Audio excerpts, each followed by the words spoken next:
further ado, I think I'm going to pass the virtual baton to Stephanie Mel to take us through a bit of an introduction. Great, thanks Nancy. Hi everybody.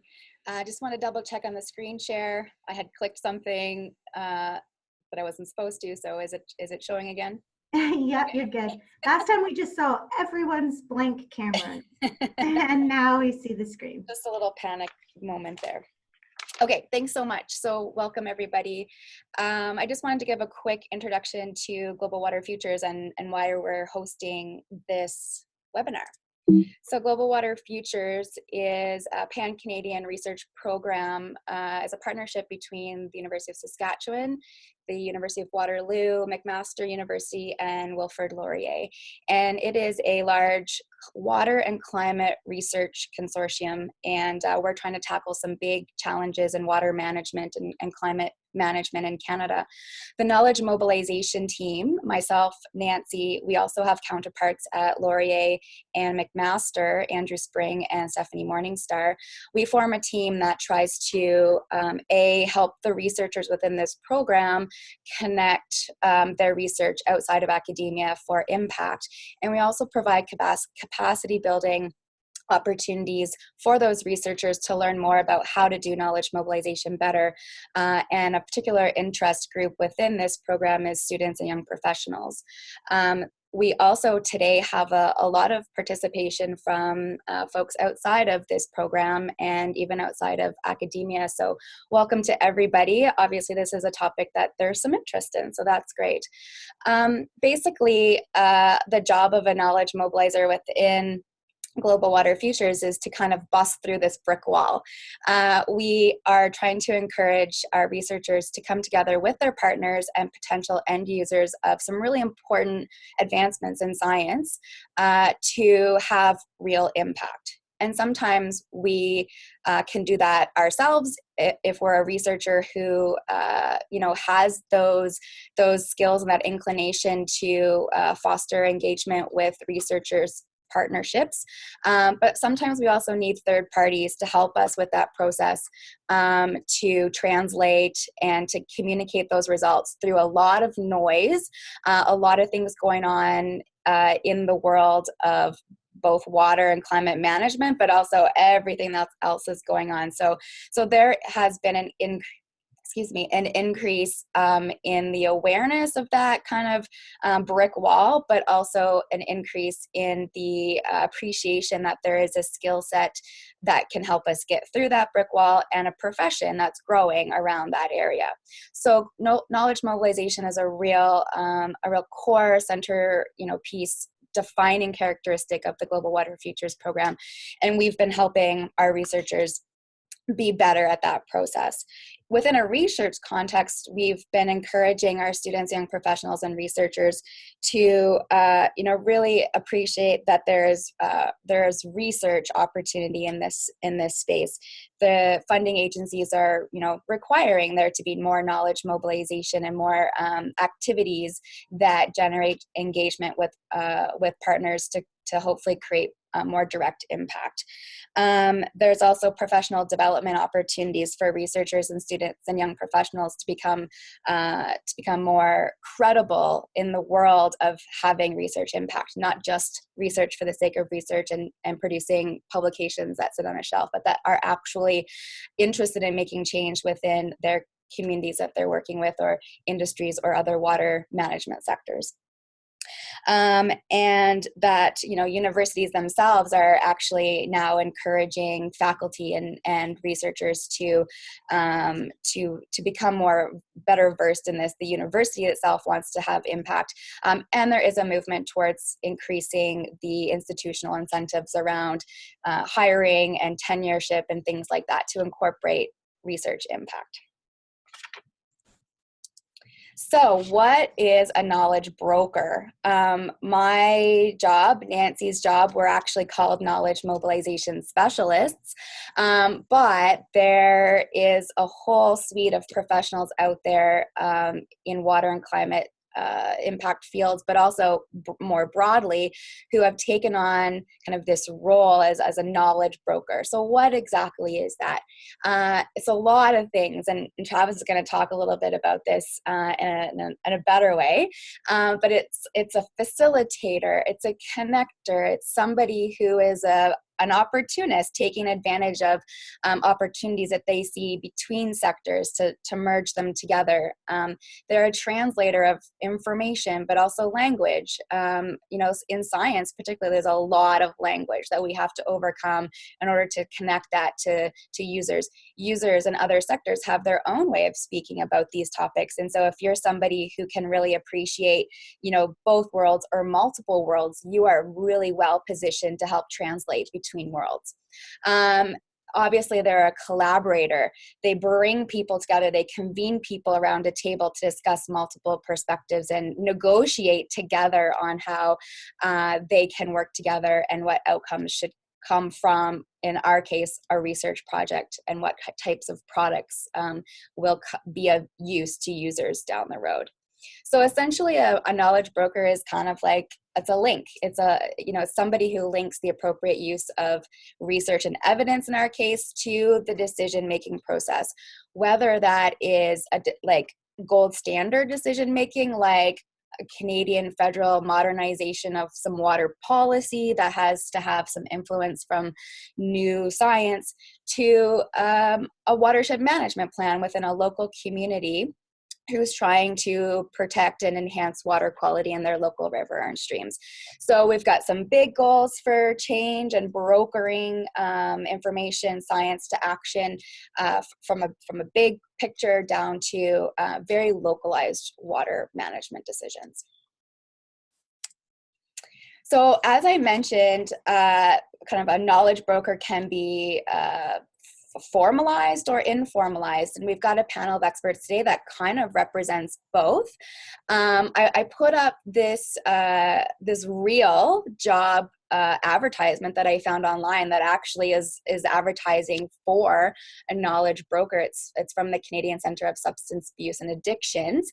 Often the health field, interestingly, is much more advanced in this language of knowledge mobilization and the kind of professionalization of these types of careers, knowledge broker type people.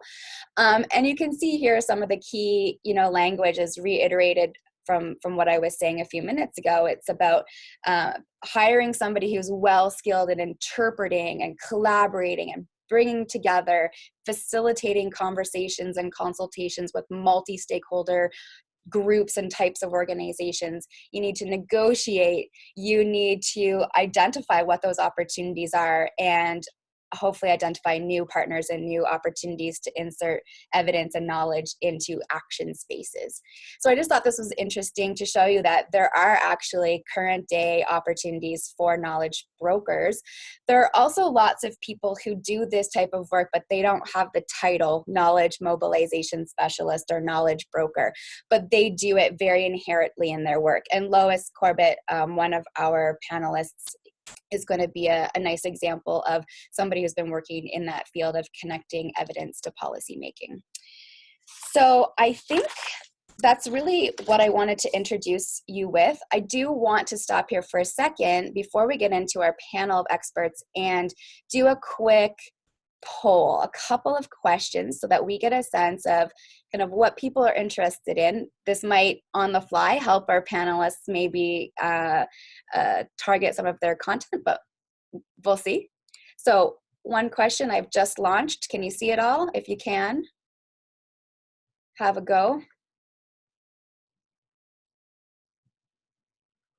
We'll give it a few seconds. Some results are coming in. I don't know if you guys see a real-time display of the, okay. Still going. This is the first time we've actually been using Zoom to deliver these webinars, and so this is really fun to test some of the technical capabilities of Zoom. So All right, I'm going to end there. A little bit of everything, but basically we've got some folks who are presumably from research fields, and they're interested in having a more impact with their research, so understanding how knowledge mobilization can help them there. Are you able to display the results? Oh, it's not displaying? No. Oh, share results. There we go. Sorry about that. And then some folks presumably from outside academia with organizations who might be wanting to try to connect to academia and where there is evidence and information being generated that might help their decision making or their programming. Some folks looking for a job, and that's great. Okay, one more quick poll. What kind of knowledge mobilization skills are you personally interested in developing? What kind of drove you to want to listen in to today's panelists?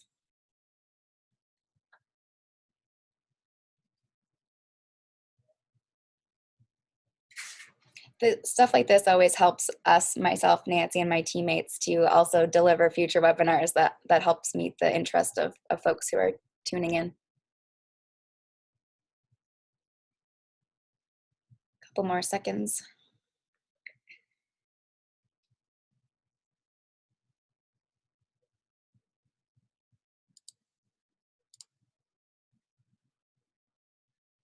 So a lot of people are really interested in communicating science to policymakers and making that direct link to decisions. Water and climate are really at the forefront of political decisions and organizational decisions these days. So that's great to see that people are interested in that space, and also communicating to the general public. We know where climate change kind of falls along in the country in terms of awareness and appreciation. So glad there are people interested in communicating that. Okay, I'm gonna stop there and I'm gonna unshare my screen, and we're gonna have now move into our panel of experts. So we have three today. Elizabeth Shantz is the Knowledge Mobilization Specialist with the Food for Thought program at the University of Guelph. The Food for Thought program is actually a very similar research program to the Global Water Futures program. Travis Sztainert is a knowledge broker with GREO. It's a non-for-profit intermediary knowledge translation exchange organization. And Lois Corbett is the executive director of the Conservation Council of New Brunswick, which is a charitable environmental organization. And we're gonna have Elizabeth go first.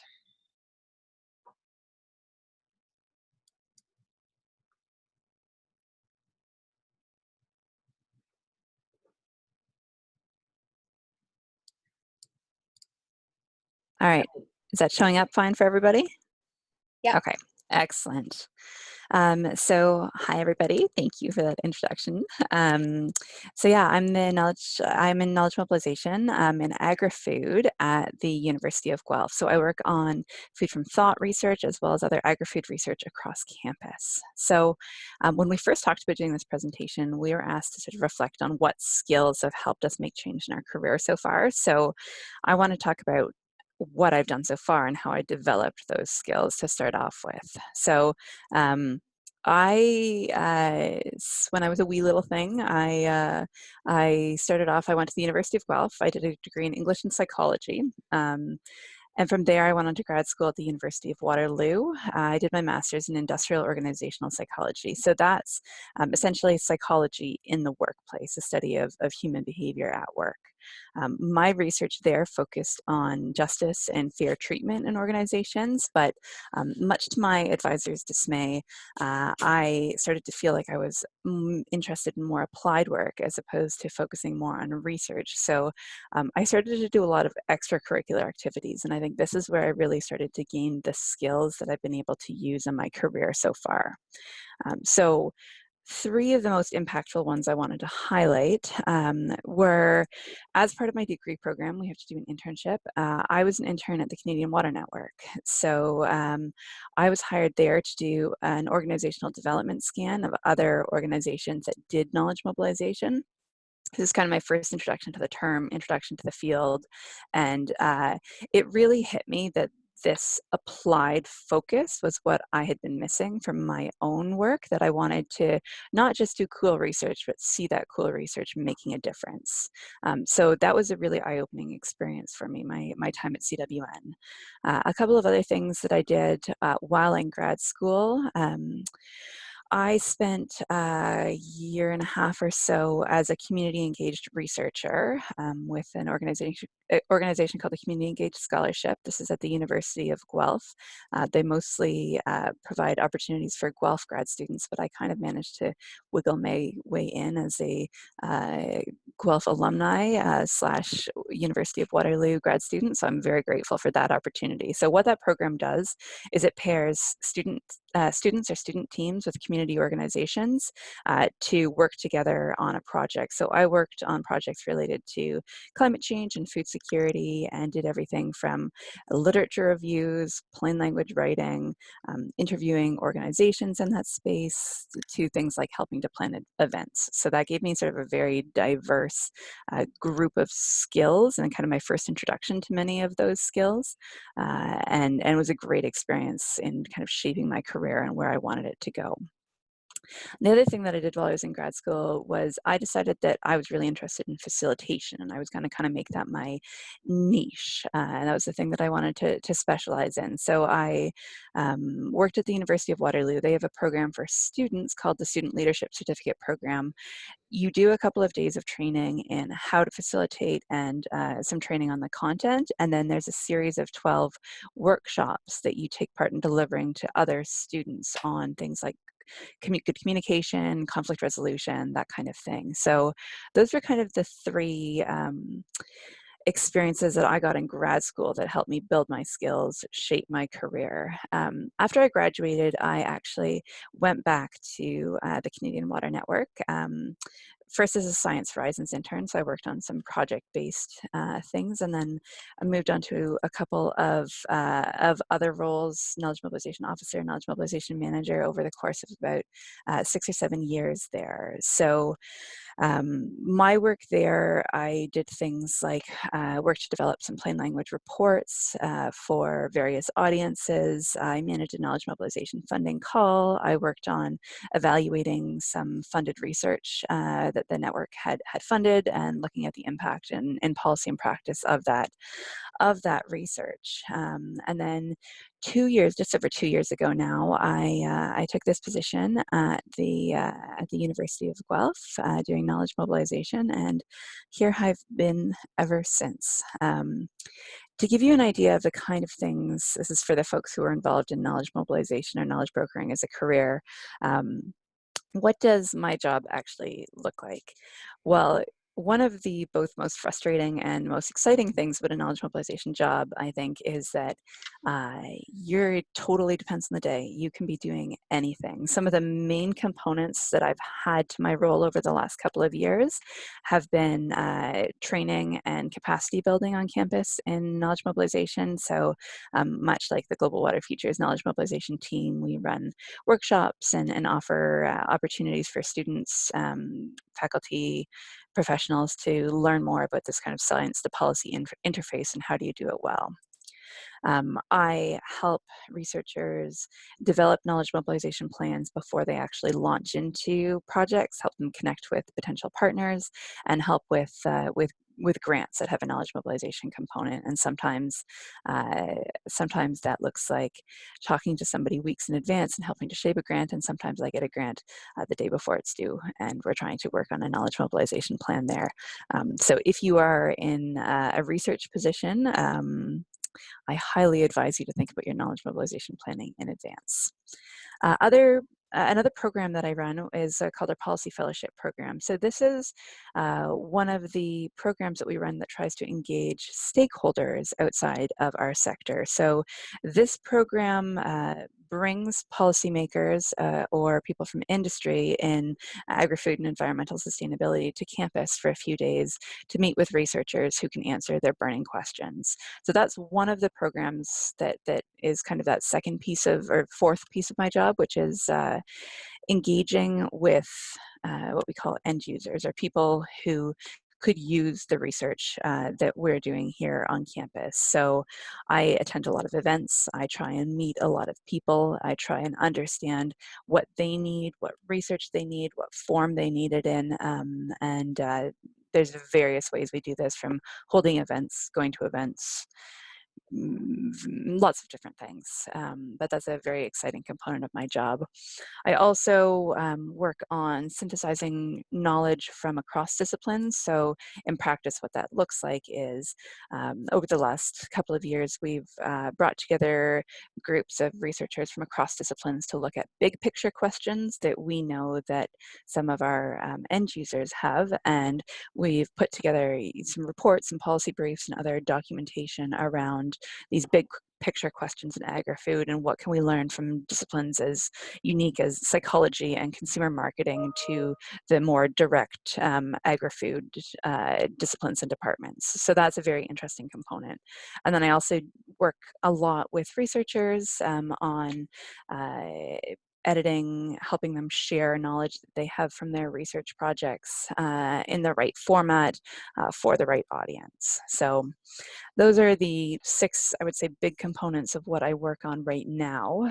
So now to the skills side. So with that kind of background in mind, what are the sort of quote unquote soft skills that I feel like have helped me so far? So first, I had to look up a definition. So soft skills are things that are sort of intangible, difficult to quantify or train, but really important for a job. So some people don't like the term soft skills and prefer sort of people skills or communication skills.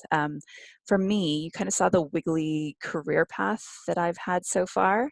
I would say that soft skills are pretty much all that I use, or all that I've used to get jobs so far. I rarely to never use the technical knowledge that I learned during my degree, but a lot of the extracurricular activities or the other things that I've done, I feel like have given me some of these difficult to quantify soft skills. So I went back and I combed through some of my job descriptions and some of my evaluations and looked at kind of what are the skills that I've used most on projects and that people have said, you know, it's good that you have this, that people are looking for in a job about knowledge mobilization.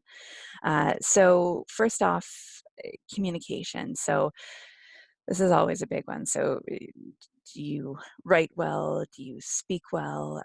But also I would say one of the biggest sales points that I have used to get jobs in knowledge mobilization, or one of the communication skills that I've used most when trying to share information with policymakers, is not just what to say, but what information is meaningful and what is not. So how to write for certain audiences and how to parse down what you're saying is one of the major communication skills that I feel is useful in making impact. One of the other things I think has stood me in good stead so far is always trying to learn more about different topics and trying to seek out new topics to learn more about. So this has ranged in my career from anything from taking courses on facilitation and design thinking to try and improve my skills there, because I am a natural introvert and I do not do facilitation or workshop design well, but I've tried to push myself as much as I can to learn that. And it's also looked like teaching myself how to do things like graphic design and website development when projects called for it. So having those kinds of the willingness to learn new skills and put them into practice I think has been very helpful, because when you're trying to reach different audiences, you need to have a diverse skill set that you can draw on to do so. I have interdisciplinarity on there. So again, for me, going from psych to water to agriculture, this has been a significant challenge for me in my career so far. Every time I've kind of changed sectors, I have probably, I'm still in it actually, but I have a number of months where I just sit in meetings quietly and I have a sidebar of terms that I write down, things that I have to look up afterwards. But I've been in that awkward position in my career of not knowing the disciplinary words or the terminology that's used, but it's also put me in really good stead to say, you know, to cross those bridges between disciplines or between sectors, because I can coach researchers, I can talk to others about the language and terminology they've used, where it might be prohibitive for a different kind of audience to understand, because I have that background. Problem solving. I would say a big part of my job so far have been identifying problems and saying, hey, this is really not working, and then trying to figure out why, and then trying to iterate different solutions to that problem. So that's been a key skill that I think that I've used. Collaboration, again, soft skills that I've used. Knowledge mobilization is about collaboration. So being able to work with other people, communicate with other people, and bring something of value to the table, and then create settings where other people from different disciplines can come together and work together. I have facilitation on there too. I think early in my career, what I thought that I wanted to do was facilitation. So I kind of set that as my niche. And I took courses in facilitation. I looked for experiences in facilitation. And so in terms of soft skills that have gotten me into this career path, that's one of the ones that I kind of rode to get here. And then adaptability is one of the other soft skills that that I think you need to be in knowledge mobilization. So I can't tell you how many meetings I've sat in where I got there, I realized the agenda that we had planned was no good. The people in that room did not want to talk about what we wanted to talk about. They had their own thoughts and agendas and ideas for being there. And being able to change plans on the fly is something I still struggle with quite a bit, but it's something that I'm working on, and it's something that I think has been important in my career so far. So those are kind of the skills that I feel like in my career so far have helped me most. They're not necessarily the ones that will be best for you. So like I said, facilitation is one of the things that I focused on early on. For you, for the audiences you're trying to reach or the sectors that you work in, it might be something different, but pick something, get some experience in your research career, or seek out extracurriculars that let you practice these skills and cultivate your networks in those areas. And I think that will be helpful in making change. So I'm going to stop sharing my screen now and let somebody else have a chance to talk. And there, is that done? All right. Travis, feel free to grab the controls. Okay, thanks. Okay, so now you're looking at my face. I don't have slides, unfortunately, but what I do have is a video. So before I do this video, I'd just like to give a little background about how I got into knowledge mobilization, because I always find it fascinating, the stories by which people come into this field. But I started in academia, so I did a master's, a PhD, and then a postdoc in psych, all focused on sort of addiction, mental health. And during that time, I really got to think, like, who's going to use my PhD research? Like, literally blood, sweat, and tears went into it. I was doing hormone study, so I took blood samples and people were crying. So I mean, it really got across that there are people on the other side of research, and they want to see the results. And me myself, I put a lot of time and effort, obviously, into it, and so I wanted to know that it wasn't just going to sit on a shelf somewhere and die. So that's what really got me interested and motivated into the knowledge mobilization sphere. And I was lucky enough to find a career in that. So I now work at GREO, which is a knowledge mobilization, knowledge translation organization. And ever since I've started that, I've had this recurring problem where people at parties where I don't know anybody will ask what I do, and I have to explain what it is that I do to them. And, if I just don't have the time or effort, I just lie, as truth be told, because sometimes it's not easy to explain what I do.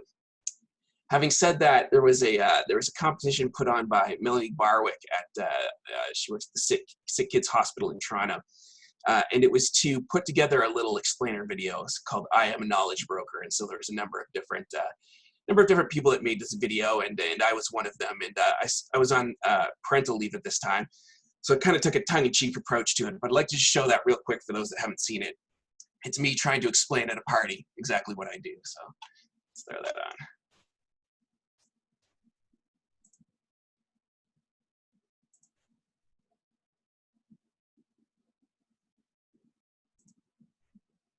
Thanks for coming today. Yeah, no problem. Oh no. How do I explain to her everything that I do?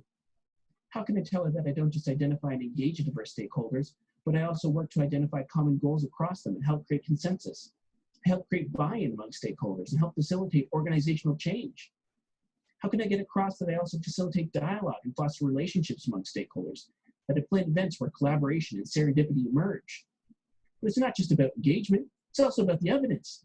How do I tell her that I conduct environmental scans, needs assessments, quality appraisals, and create various types of evidence syntheses? And how about when I tailor these syntheses to the local context and turn them into usable, readable, acceptable, and appropriate formats for my stakeholders? Surely she'll want to know about that. And then what about my capacity building? Can't just give a person a fish. All the educational courses, seminars, and workshops I deliver, and the peer-to-peer learning I support. Oh, and how could I forget all of my evaluation work? I have to make sure everything I do is tracked and assessed with the utmost rigor. I aim to demonstrate impact after all, and not just in the short term. Long-term, sustainable impact is what matters to me. How could I possibly tell her all of that? So, what do you do? Oh, I'm a knowledge broker. Oh, what's that? Well,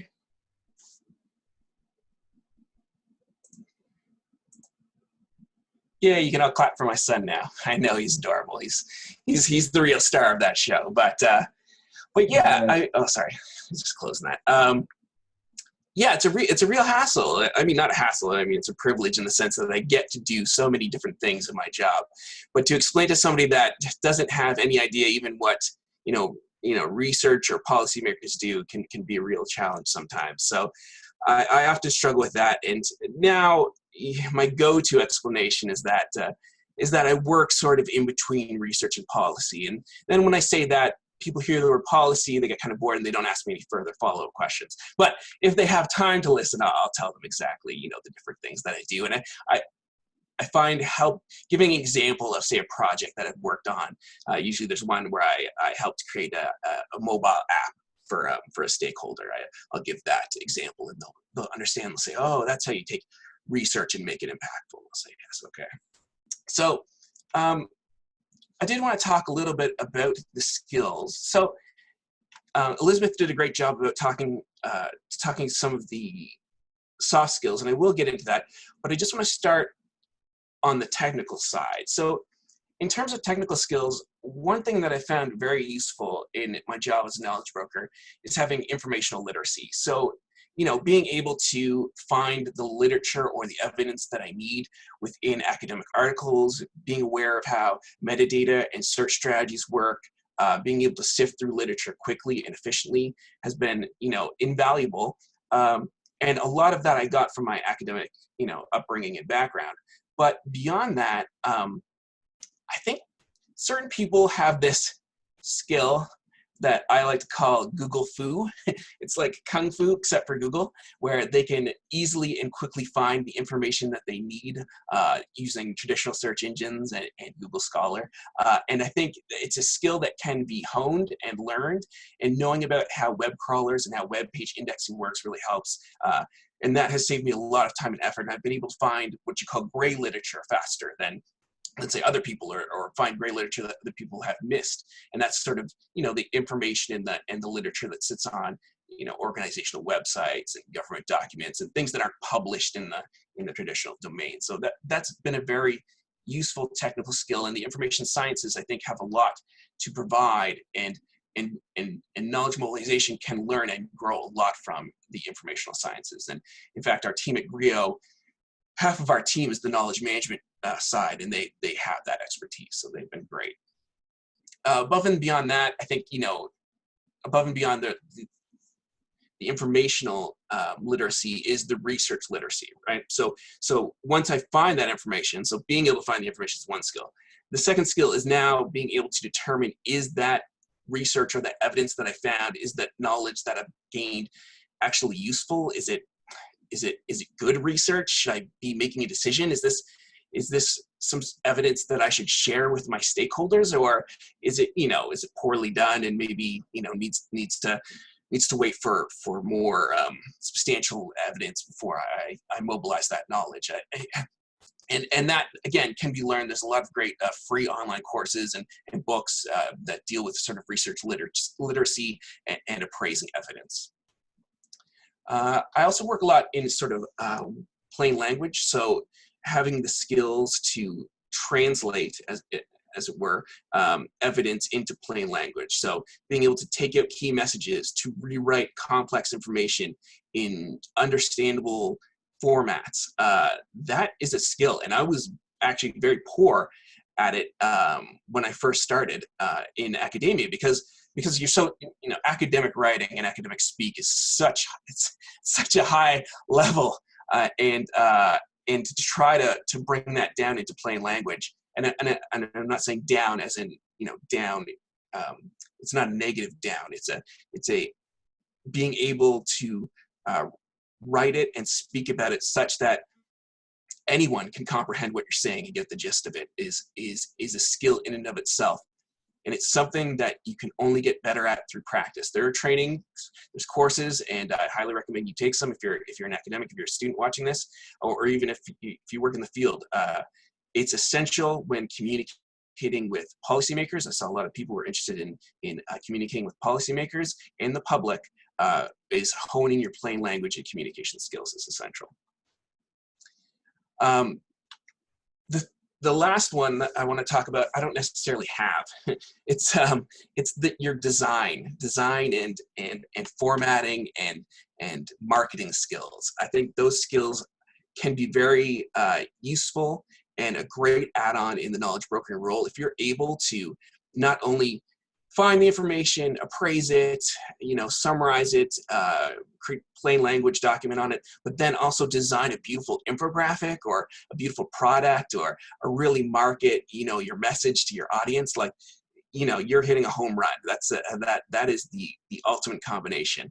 That is something I'm still working on to this day. I can make fairly good PowerPoints, but there's no artist in me. I still draw my people as stick figures. So, luckily there are people that excel in that, and that is their only job. And we, at GREO, when we don't have in-house expertise, we'll go out of house to get that expertise. But we realize that it itself is its own discipline. And so also don't feel like you have to do everything as a knowledge broker. I find, like, especially in job postings, there's a lot of worry that people are like, oh, I got to be an expert in, jack of all trades and all of this. You don't. Shallow dives is what I take into every area that I work in. So being able to take little shallow dives and get the information that you want and need and can use, and being competent in different areas, I think is very useful. And I'll save the other soft skills I was going to talk about for later and for questions, because I realize it's 2:40 right now. So I'm going to pass the mic over to somebody else.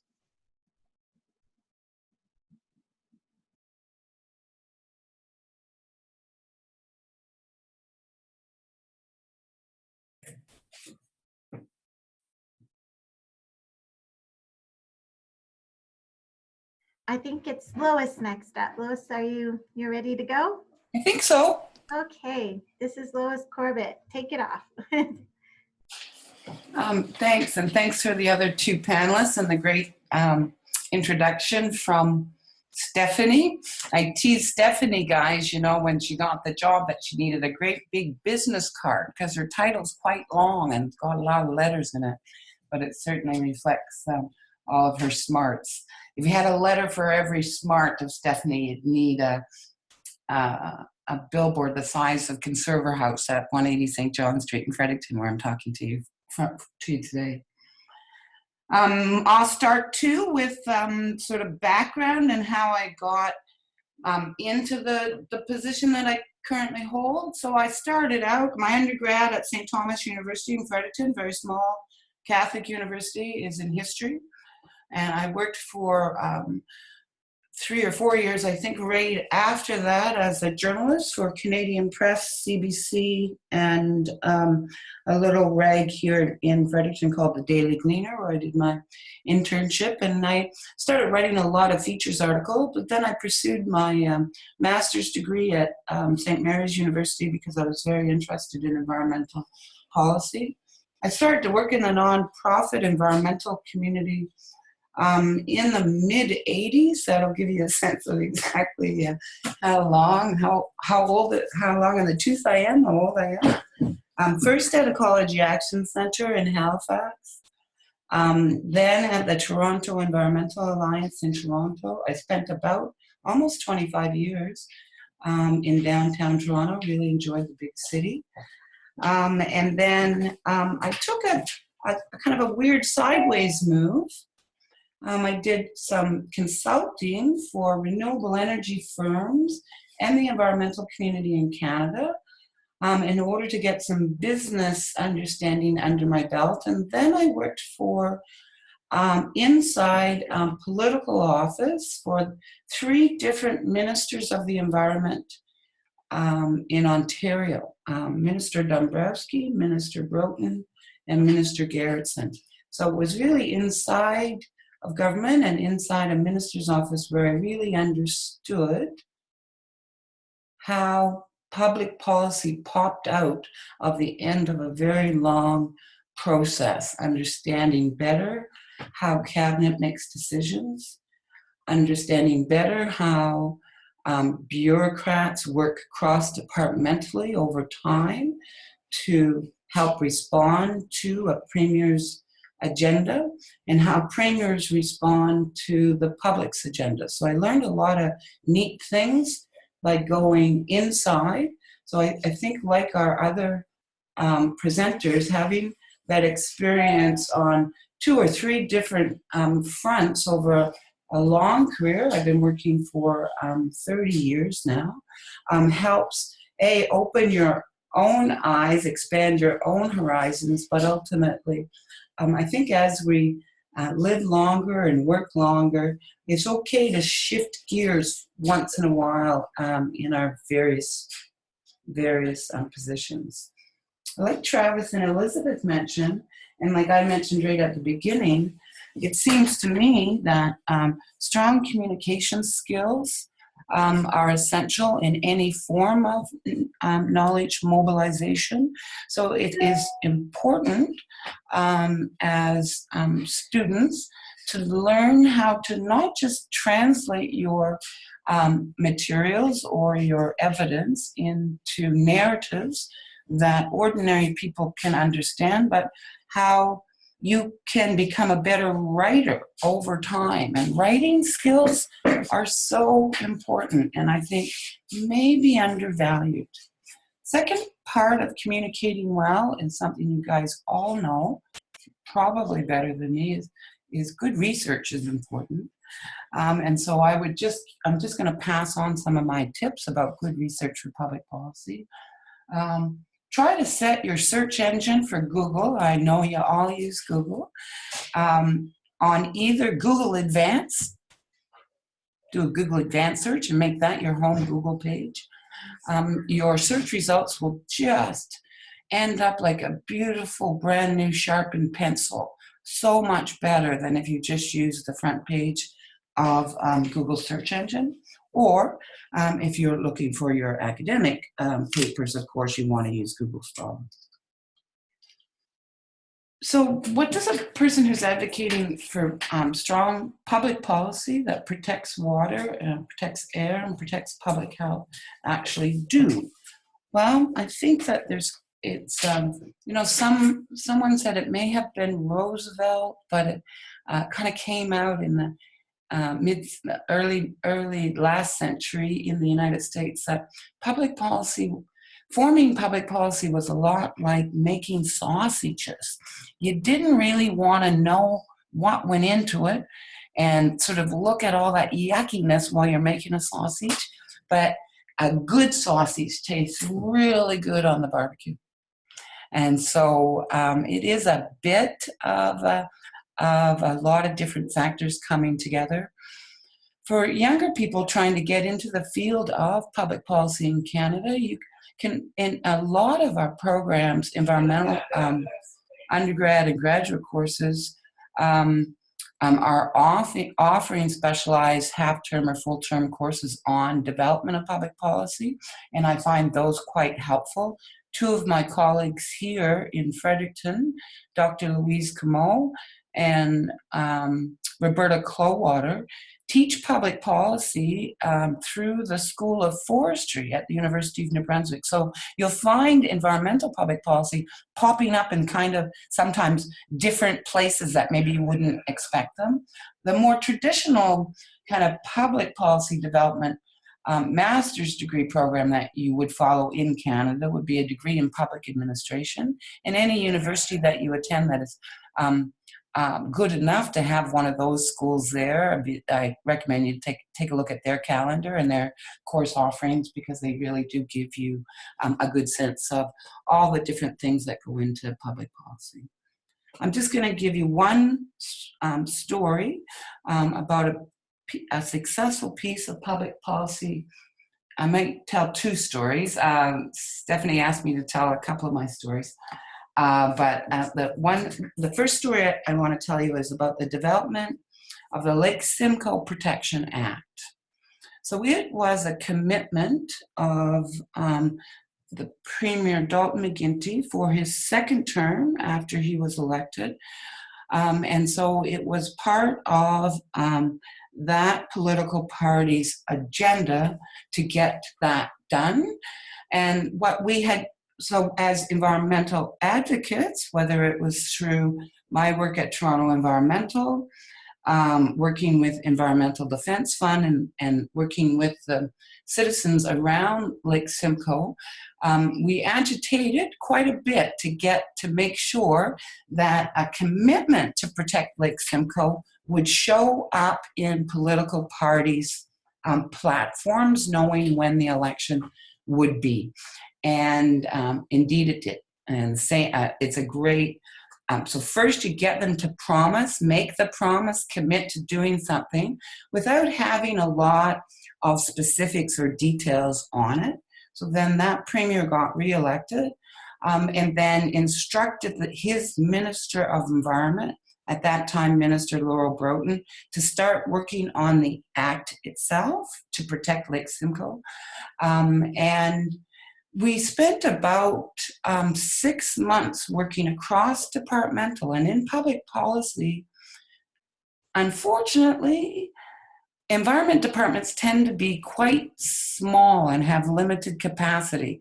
And the economic ministries, whether it's municipal and planning, finance, the big ones like Department of Natural Resources have a lot more capacity, but it is important within officialdom, within government, to work across these departments so that we can, so by the time the minister takes a presentation to cabinet on here's how we think we should develop a Lake Simcoe Act or any new legislation or regulation that would protect water would fall in the same routine.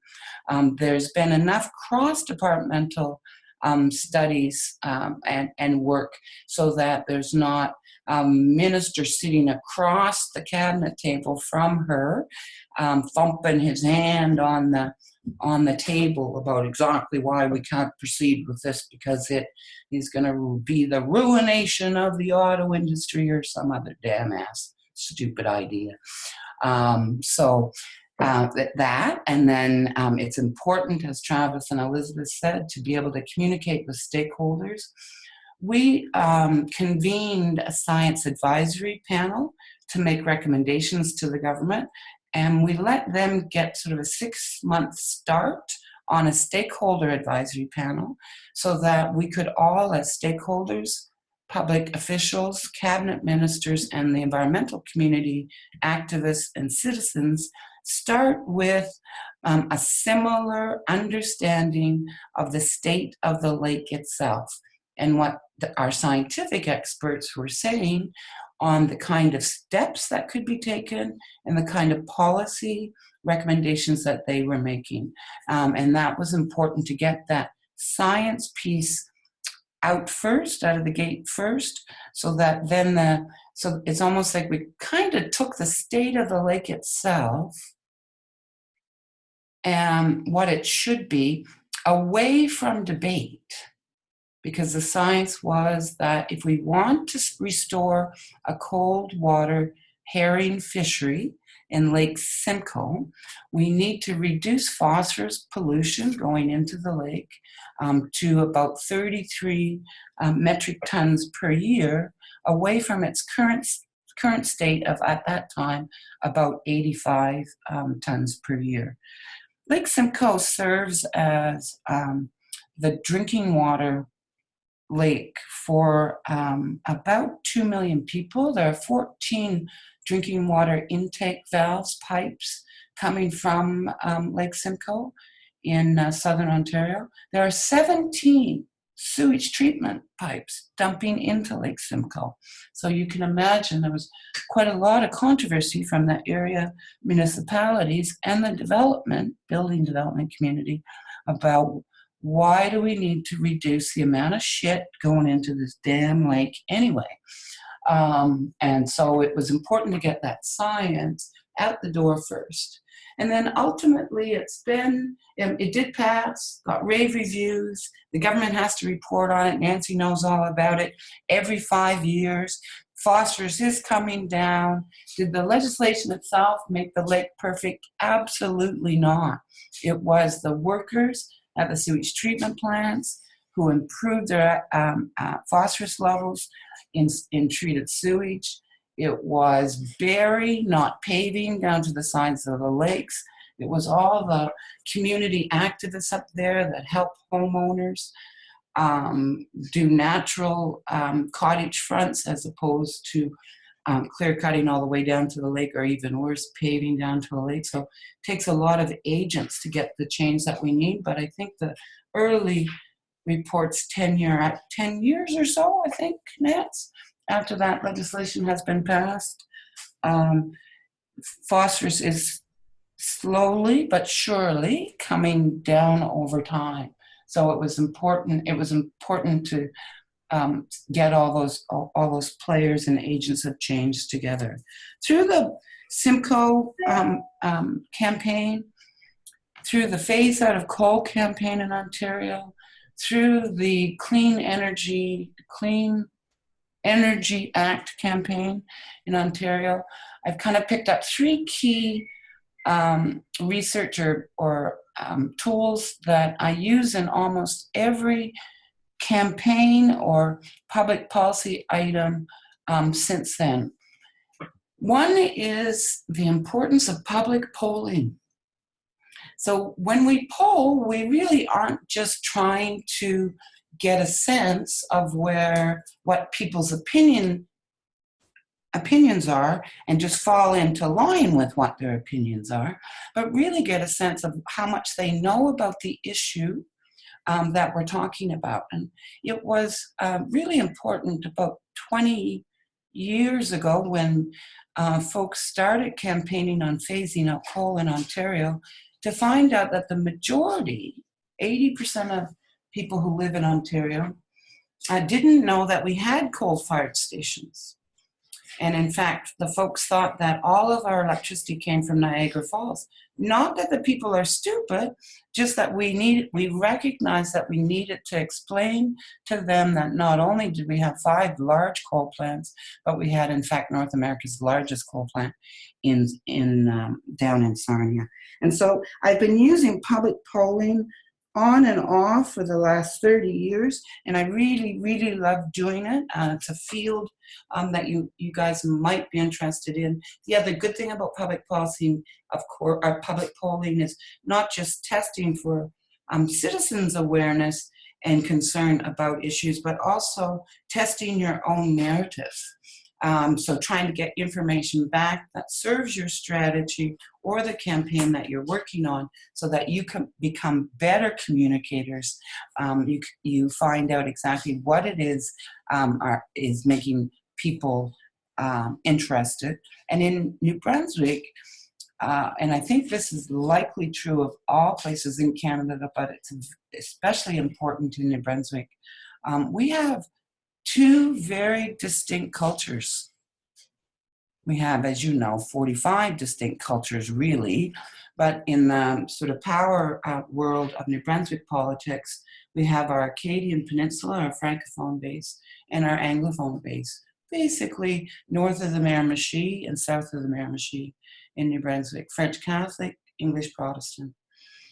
So it's important to do research through public opinion polling so that you can understand the priority that our different cultures and communities give protecting the environment, whether it's climate change, water protection, coastal protection, economic development, whatever it is you're researching. I sent Steph a link that I guess so public polling. And then, Travis talked a lot about this too, and you could see that he's a great dad with his little fellow there. But it is helping move good public policy forward is very much a relationship building exercise. So if you decide to end up working with, let's say, an advocacy group like the hundreds of the environmental groups in the country that would value all of your input, or inside government, or for a municipality somewhere, understanding how public policy is made is important, but also having a strong relationship with the officials and knowing the deputies, the deputy ministers and the associate deputy ministers of the relevant departments are all very important. And then ultimately, as well, you'll want to meet and pressure and arm twist and cajole and tease the various ministers that you interact with. Louise and I were trying to count up the number of federal environment ministers that we have met in our past and who were our favorites. I think we said 34. Can you believe that? And there was one period there under Brian Mulroney where there were 10 in 2 years. So it's kind of a hot seat, I guess. So that's maybe why there's so many. So at the end of the day, you'll want to be able to deliver your 2-page briefing note to the appropriate minister and try to secure from him or her a commitment to move forward, to study the issue, to get briefed up by his or her officials, all that sort of stuff. The other key relationship that I like to court are the receptionists and secretaries in the minister's offices. And knowing how they take their coffee is really important, so that you can always take them a treat when you see them. You can ask them about their kids. You've got their coffee for them. And then they will tell you where the minister is. So, and we'll put you right through to him or to her if you have a phone call. That's pretty urgent. So I'm being a bit facetious here, but it's important always to treat our elected officials with respect, regardless of which political party or partisan view they share, and recognizing that they're mostly, all the ones I've ever met, are very hard-working people. And that they're busy people, and but also getting to know the people in a minister's office around a minister, whether it's officials like deputies and appointment scheduler people, political advisors like chiefs of staffs or policy advisors in larger governments, and then people in officialdom, so deputy ministers, associate deputies, counsel for various departments. And the third thing about working in the public policy field is actually understanding how politics works, how government works. So part of a training program here in our summer at the Conservation Council is we send our summer students down to tour the legislature. It seems that when it comes to politics, we all have an opinion, but we don't all necessarily know how it works. And so I find taking people down to the legislature, talking to the clerks, giving them a sense of space, if the House is sitting at the time, asking them to watch at least one question period so they can suffer through that like the rest of us have to do. But you might be surprised at just how much our very literate, politically in tuned community in Canada don't know about how government works, how a bill is developed. Steph, I don't know if you got that link. Yeah, so we've got it. Can we show it? Nancy's going to show it. Before we do, we're technically out of time, but I think this is fantastic, and Lois's stories are always very engaging. So I just want to say, for people who want to stay on the line and continue with this video, plus maybe a couple of questions, I think all of our panelists are able to, but if not, jump off as you need. We will follow up with an email to everybody with a quick survey and a link to the webinar series topics that are coming up over the next couple of months. So if you need to run, thanks so much for joining us, and hopefully we see you back for a future webinar. If you're sticking on, we'll continue the conversation for a little bit. Okay, I'm going to share my screen and we'll see if we can get this video playing that works.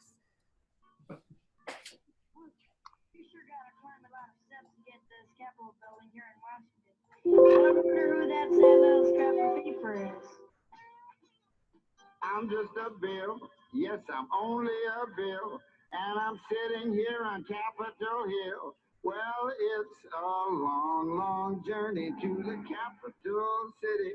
It's a long, long wait while I'm sitting in committee. But I know I'll be a law someday. At least I hope and pray that I will. But today I am still just a bill. Gee, Bill, you certainly have a lot of patience and courage. Well, I got this far. When I started, I wasn't even a bill. I was just an idea. Some folks back home decided they wanted a law passed, so they called their local congressman, and he said, "You're right, there ought to be a law." And he sat down and wrote me out and introduced me to Congress, and I became a bill. And I'll remain a bill until they decide to make me a law. I'm just a bill. Yes, I'm only a bill. And I got as far as Capitol Hill. Well, now I'm stuck in committee, and I'll sit here and wait while a few key congressmen discuss and debate whether they should let me be a law. I hope and pray that they will, but today I am still just a bill.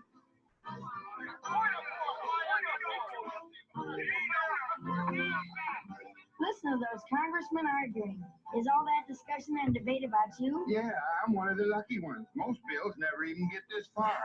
I hope they decide to report on me favorably, otherwise I may die. Die? Yeah, die in committee.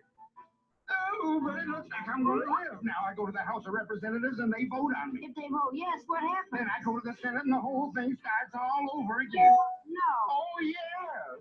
I'm just a bill. Yes, I'm only a bill. And if they vote for me on Capitol Hill, well, then I'm off to the White House where I'll wait in a line with a lot of other bills for the president to sign. And if he signs me, then I'll be a law. How I hope and pray that he will. But today I am still just a bill. You mean even if the whole Congress says you should be a law, the president can still say no? Yes, that's a veto.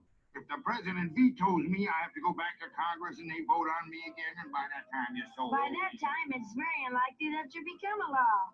It's not easy to become a law, is it? No, but how I hope and pray that I will. But today I am still just a bill. He signed your bill. Now you're a law. Oh, yeah. So of course it is different here in Canada. Of course it is different here.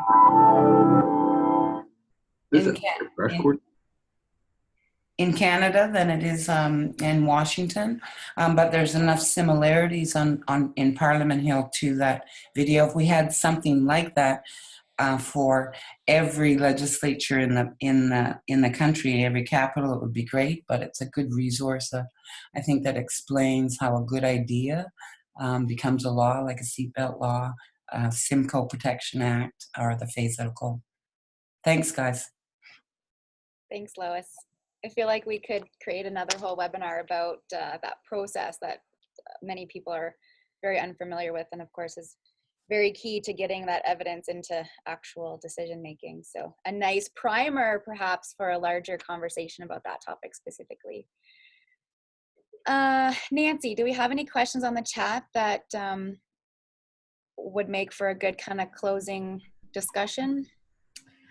Yeah, well, Colin Gibson was wondering about community-based research and whether or not we have any KM tips or advice for reporting maybe sometimes the negative or more sensitive findings that researchers are coming up with back to the community.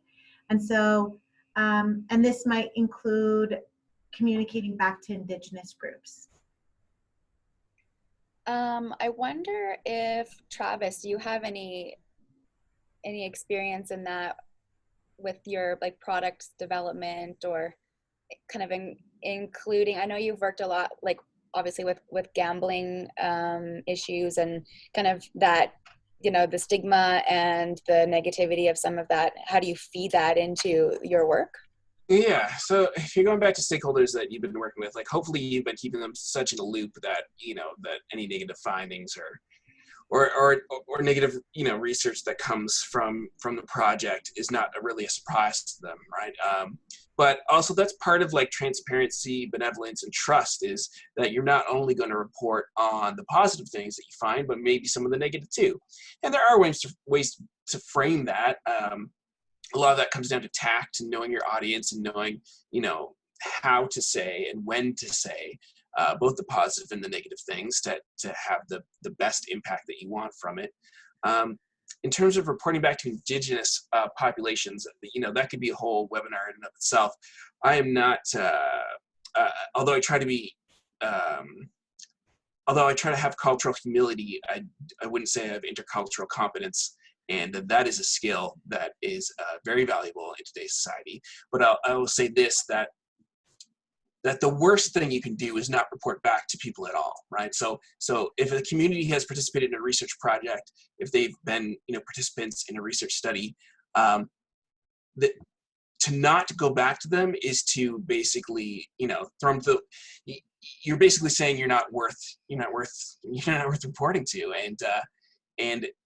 and participants, especially community members, are sick and tired of being treated like, you know, passive participants that and being studied and analyzed without any real care or worry as to the impact of that research or to their own feelings and thoughts about that research. So definitely, you know, wherever possible and within the means and bounds of your resources, include the community members, the stakeholders within the analysis, the contextualization of the results, and the reporting of those findings.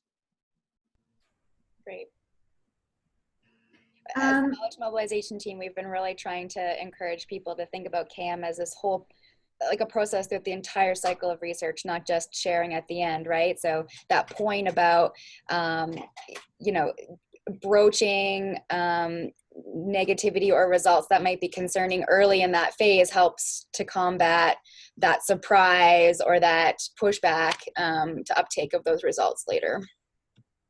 And I'll just quickly chime in to say sometimes negative results are helpful and may not be surprising. A community, if you're going to say something like, I don't know, the water quality isn't very safe there, they probably know that already. And knowing it helps a community respond to it. So sometimes negative results can also be helpful in trying to improve situations moving forward.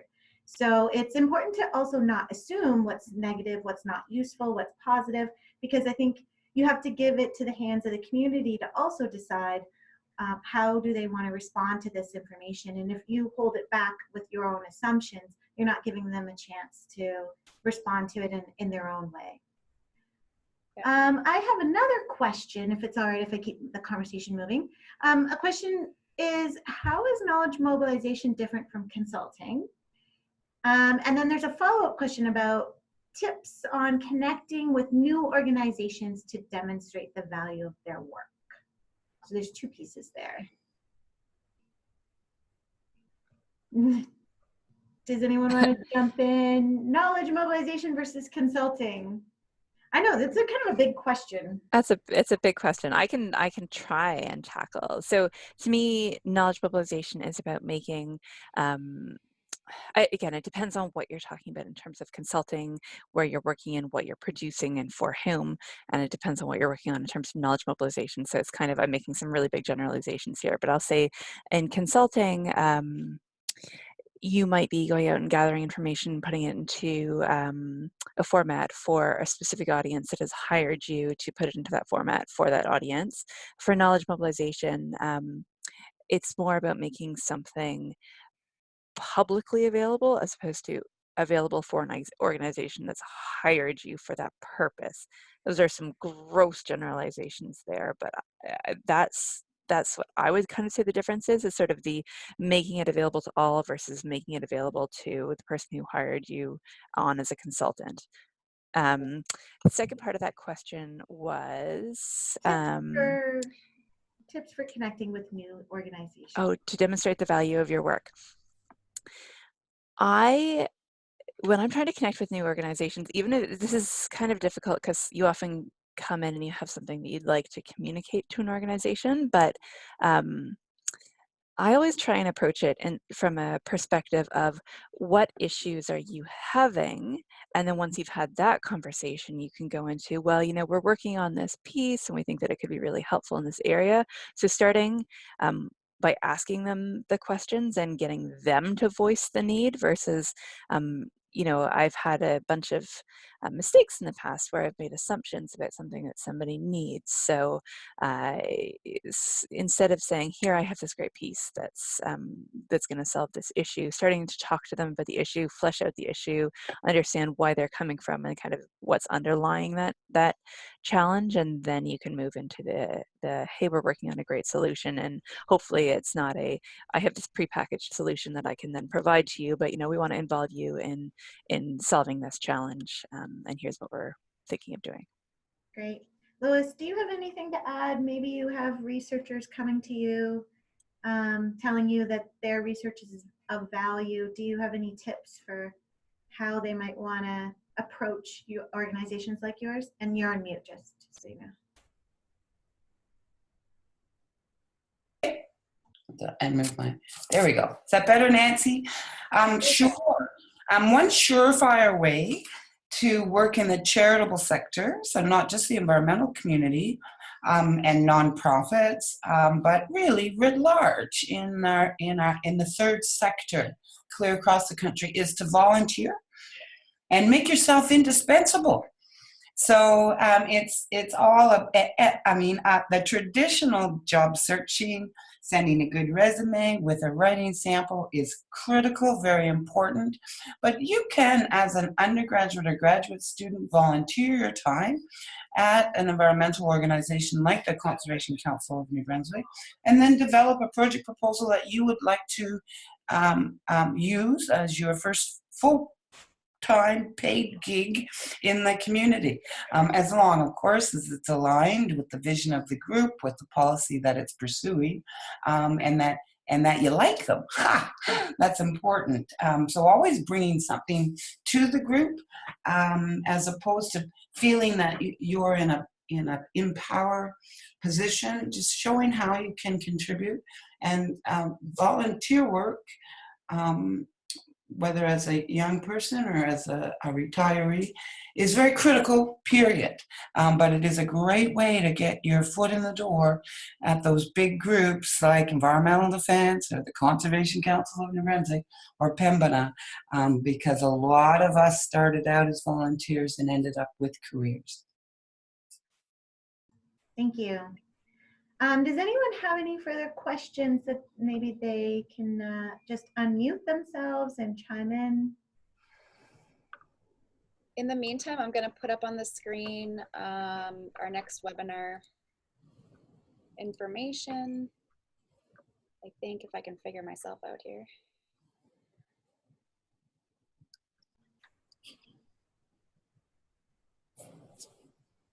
I don't see any more coming up in the chat room, so and our numbers are falling a little bit, so maybe we should call it a webinar at that. Thanks so much, I think, first of all, to our panelists for joining us today with your personal and professional insights into the work that you do and how that can provide some context and advice for students and young professionals and others looking to apply those skills within their current area or look for some future opportunities for career change or movement. Thanks everybody for participating. To those of you who stayed behind, hopefully that meant that this was a good webinar and it was interesting for you. Having to cut off storytelling and conversation and questions is what Lois would have told me and taught me as a happy problem. So thanks again. Hopefully you got something out of today. We do have a couple more of upcoming webinars within this annual series. So next month, we're going to talk a bit about a bit of a case study for successful science to government programming. And it'll be a case study on some monitoring for aquatic invasive species here in Saskatchewan between the University of Saskatchewan and the Saskatchewan Ministry of Environment. It's a very interesting case study. So come back if you're either interested in the process of partnerships between research and government and or the topic of invasive species. And then April, we're going to talk about Indigenous data sovereignty. So the KM team does have some Indigenous engagement experience. So to Travis's point about maybe needing some more capacity building around cultural competency, we do have some of that in our toolbox. And then we'll finish off this year's series on how governments and organizations actually use academic science. So if those interest you, please go to our website. We'll include all of this in a follow-up email where you can register individually for each webinar opportunity. So I think that's it. I think we'll log off now. Thanks so much, everybody, and hopefully we see you again next time. Have a great weekend. Thanks, guys.